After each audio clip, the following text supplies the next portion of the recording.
ദുർഗാപൂജ, ദശര, വിജയദശമി കഴിഞ്ഞിരിക്കുന്നു. ഇപ്പോൾ ദീപാവലി, കാളിപൂജയുടെ സമയമാണ്. ആൻഡമാൻ ജനറലി ഒരു മിനി ഇന്ത്യ എന്നാണല്ലോ അറിയപ്പെടുന്നത്.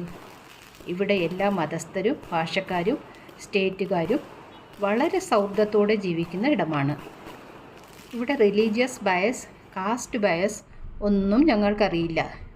എല്ലാ ഉത്സവങ്ങളും ഞങ്ങൾ ഒരേപോലെ ആഘോഷിക്കാറുണ്ട്. ഇപ്പോൾ കാളിപൂജയാണല്ലോ. ഇന്ന് ഞങ്ങൾ കാളിപൂജ കാണാൻ ഇറങ്ങിയിരിക്കുകയാണ്. ഒരുപാട് സ്ഥലങ്ങളിൽ മാ കാളിയുടെ മൂർത്തി സ്ഥാപിച്ചിട്ടുണ്ട്. അവിടെ പൂജകളും നടക്കുന്നുണ്ട്. മെയിൻലി അന്നദാനം നടക്കുന്നു, കൾച്ചറൽ പ്രോഗ്രാംസ് നടക്കുന്നു. എല്ലാവരും അവിടമെല്ലാം വിസിറ്റ് ചെയ്യുന്നുമുണ്ട്.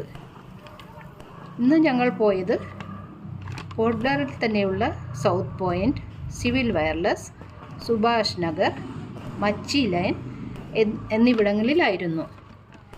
കാരണം കുറച്ച് ഏറെ വൈകിപ്പോയി. 8 മണി കഴിഞ്ഞിരുന്നു. എല്ലായിടത്തും നല്ലതുപോലെ ലൈറ്റിംഗ് ഉണ്ടായിരുന്നു. പല പല കളറിലുള്ള ലൈറ്റ് കൊണ്ട് അലങ്കരിച്ചിരുന്നു. വെച്ചാൽ പൂജയുടെ സ്ഥലത്ത് മാത്രമായിരുന്നില്ല, എല്ലായിടത്തും നല്ല അലങ്കാരങ്ങളുണ്ടായിരുന്നു. കൾച്ചറൽ പ്രോഗ്രാം ഉണ്ടായിരുന്നു, കൂടെ പടക്കങ്ങളും.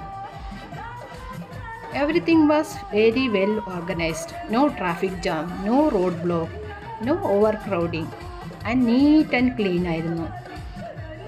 People were very friendly. No littering was found. വളരെ രസമായിട്ട് തോന്നി. Next time if you happen to be in Andaman during festival season, please make a pit stop at one of these locations.